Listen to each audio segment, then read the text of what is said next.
পারছি সেই কারণে। আমাদের আরফান এখন থেকে কোম্পানির এমডির দায়িত্ব পালন করবে, আর বৌমা ডিরেক্টরের দায়িত্ব পালন করবে। কি আরমানের উপর অন্যায় হয়ে গেল না এটা?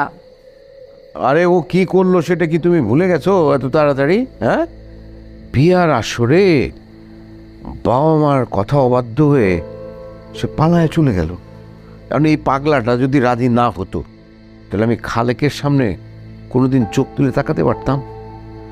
এত আগে থেকে ওর সাথে আমার ওয়াদা যে খালেকের মেয়ের সাথে আমার ছেলের বিয়ে হবে।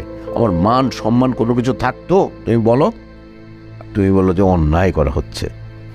একটা অন্যায় না হোক করেই ফেলছে, তাতে কি?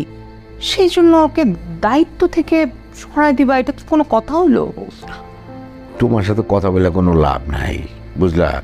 এই যে আনন্দটাকে তুমি এখন মাটি করতেছো, মানে তোমার বড় ছেলেটা হয়েছে ঠিক তোমার মতো, বুঝা না বুঝা নানান কথা বলা শুরু করে দেয়। আশ্চর্য কথা, এতদিন লাই দিলা তুমি, সব কিছুতে তাল দিলা তুমি, আর এখন দোষটা আমার মতো হয়েছে?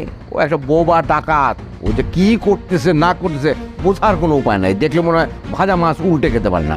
অথচ দেখো কি পরিবর্তন আরফানের, চোখে পড়ে না? মানে কি রেসপন্সিবিলিটি বাইরে গেছে ছেলেটার এখন আর পিছনে ফিরে তাকাতে হতেছে না, তো ওর দিকে কোনো নজর দিতেছে না, একদম ঠিকঠাক।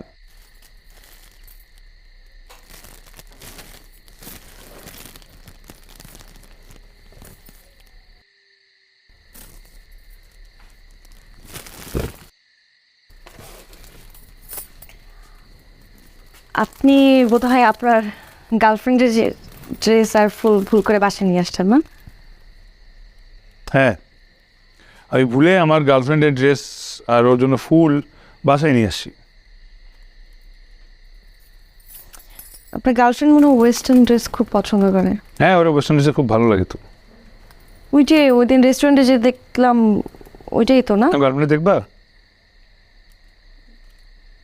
এসো আসুক,